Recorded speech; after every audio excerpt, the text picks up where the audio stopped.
বন্ধুসকল, আমি বৰ্তমান উপস্থিত আছোঁ কাজিৰঙা ৰাষ্ট্ৰীয় উদ্যানৰ ওচৰত দিৰিং চাৰিআলিৰ সমীপত।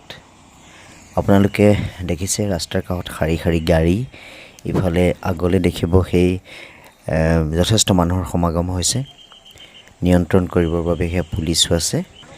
কাৰণটো হৈছে আমি আগবাঢ়িছোঁ, এয়া আপোনালোকে দেখিছে কাকথান, কাজিৰঙাৰ কাকমাই থান বা কাকথান, দুৰ্গা গোসাঁনীৰ থান। তালৈ পূজাৰ বতৰত অজস্ৰ মানুহৰ আগমন ঘটিছে। ইয়াত দেখিছে 17 শতিকাত স্থাপন কৰা কাকথান। এতিয়া আমি মূল তোৰণেৰে গেলেকী অঞ্চল, এতিয়া দিৰিং চাৰিআলিৰ ওচৰৰ গেলেকী বুলিও কয়, যথেষ্ট মানুহৰ সমাগম হৈছে। আজি পূজাৰ অষ্টমী তিথি, দুৰ্গা পূজাৰ অষ্টমী তিথি। ইয়াত বহাগ মাহত বাসন্তী পূজা হয় এইখন থানত। তদুপৰি প্ৰতি বছৰে দুৰ্গা পূজা হয়। এতিয়া আমি প্ৰায় 300 মিটাৰ ভিতৰলৈ গৈ আমি থানখন পাম, কাকথান। কথিত আছে জনশ্ৰুতি মতে গদাধৰ সিংহই কাকবাহৰ ভিতৰত সোমোৱাই এই কাক গোসাঁনী, মানে যাক আজি কাক গোসাঁনী বুলি কয়, সেই দুৰ্গা গোসাঁনীৰ মূৰ্তি প্ৰায় 1.5 ওজনৰ লৈ আহিছিলে। আহি পেলাই গদাধৰ সিংহ যি সময়ত পলাই ফুৰিছিলে, সেই সময়তে ইয়াৰ ঠিক বিপৰীত দিশত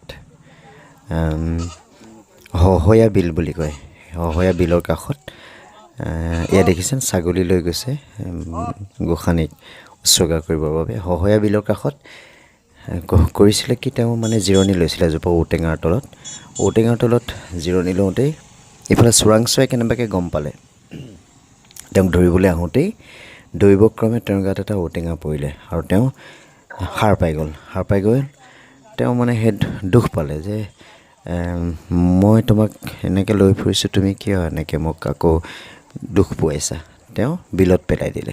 পাছলৈ উদ্ধাৰ কৰিলে, এই মানে যি গোসাঁনী পেলাই দিলে। পিছলৈ সপোন দেখাৰ পিছত উদ্ধাৰ হ'ল গোসাঁনী। আনি কালক্ৰমত এই স্থানতে সেই দুৰ্গা গোসাঁনীৰ মূৰ্তি স্থাপন হ'ল বুলি জনশ্ৰুতি মতে কয়। কিন্তু পিছলৈ হেনো কয় যে সেইভাগ মূৰ্তি পিছলৈ চুৰ হৈছিল বুলি কয়। গতিকে এই আমি আহি পাইছোঁহি চাওক, এয়া থান, কাকথান। যথেষ্ট মানুহৰ সমাগম হৈছে। আজি দুৰ্গা পূজাৰ অষ্টমী তিথি। বহু জীৱ জন্তু উৎসৰ্গা কৰা হয়। কোমোৰা, কুঁহিয়াৰ, পাৰ, হাঁহ, ছাগলী, ম'হলৈকে দেৱীৰ ওচৰত উৎসৰ্গা কৰা হয়। এয়া আমি মন্দিৰৰ ভিতৰলৈ প্ৰৱেশ কৰা জেগা। এয়া প্ৰথমে আমি কৰিছোঁ কি, এয়া চাকি বন্তি ল'বলৈ মানুহে শাৰী পাতিছে। স্থানীয় লোকসকলে দোকান দিছে, চাকি, মাটিৰ চাকি। বিভিন্ন মানুহৰ সমাগম হৈছে, ধূপ চাকি এনেকৈ তেওঁলোকৰ ব্যৱসায় চলিছে। আৰু এয়া আমি আগবাঢ়িছোঁ চাকি লৈ হাতত।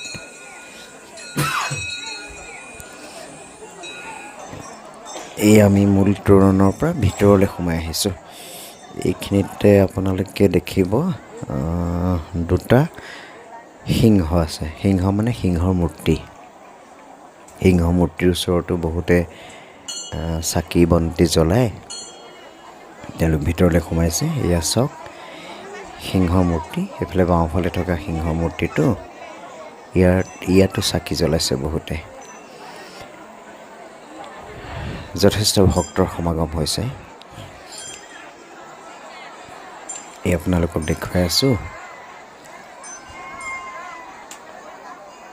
ইয়াৰ স্থানীয় আৰু ইয়াৰ পৰা বহুত দূৰৰ অসমৰ বিভিন্ন অঞ্চলৰ মানুহ ইয়ালৈ দুৰ্গা পূজাৰ সময়ত আহে। আমি লাহে লাহে ভিতৰলৈ যাব পাৰি নেকি চেষ্টা কৰিছোঁ। এয়া চাওক মূল গোসাঁনী এইখিনিতে আছে। সেই পুৰোহিতে আশীৰ্বাদ দি আছে। বহুত দেৰি থাকিবলৈ নিদিয়ে তাত। আমি অকণমান মূৰ ধুৱাই আকৌ ওলাই আহিছোঁ। এই বলি কটা দাগখিনি চাওক। বাহিৰত আকৌ আছে সেয়া আপোনাৰ আশীৰ্বাদ ল'ব পৰাকৈ। এয়া চাব দেই, এতিয়া এই হাঁহ হাঁহ পাৰ এনেকৈ আনিছে খাঙৰ ভিতৰত, আৰু ইফালে ছাগলীও আছে। সেইখিনি আনি ইয়াত তেওঁলোক ৰৈ আছে, উৎসৰ্গা কৰিব দেৱীৰ নামত, উৎসৰ্গা কৰিব। মনৰ অভীষ্ট সিদ্ধি হ'ব বুলি বিশ্বাস তেওঁলোকৰ। অপেক্ষাৰত তেওঁলোকে ছাগলী হাঁহ এনেকৈ লৈ, আনকি ম'হো আছে, আপোনালোকক মই পাৰিলে দেখুৱাম। সেই কুঁহিয়াৰ দেখিছেনে, ছাগলী। এইফালে গ'লে আমি আৰু কি দেখিম, এইয়া চাওক ম'হ বান্ধি থৈছে, ম'হো উৎসৰ্গা কৰিব, আচলতে বলি দিয়ে, বলি দিয়ে। বিভিন্ন ভক্তই নিজৰ মনোকামনা পূৰ্ণ কৰিবৰ বাবে গোসাঁনীৰ আগত আঁঠু লৈছে।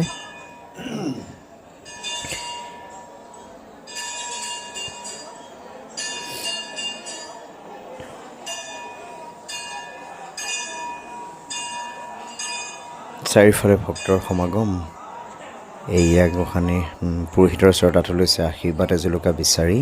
পুৰোহিতেও অকৃপণভাৱে সকলোকে আশীৰ্বাদ দি গৈছে গোসাঁনীৰ নামত।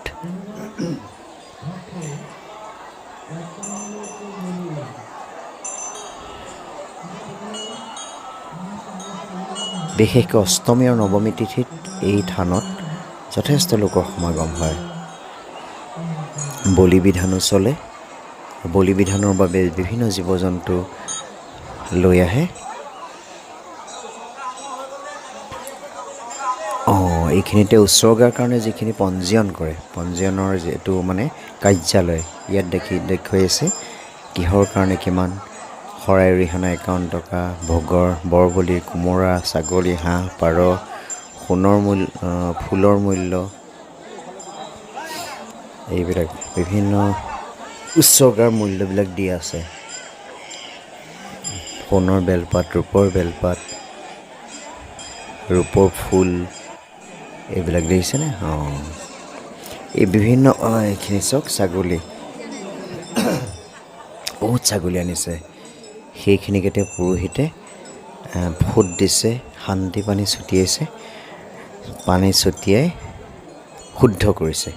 গোসাঁনীৰ আগত, গোসাঁনীৰ সন্মুখত উৎসৰ্গা কৰাৰ আগে আগে সেইখিনিক ছাগলী, হাঁহ, পাৰ এইবিলাকক শুদ্ধ কৰিছে,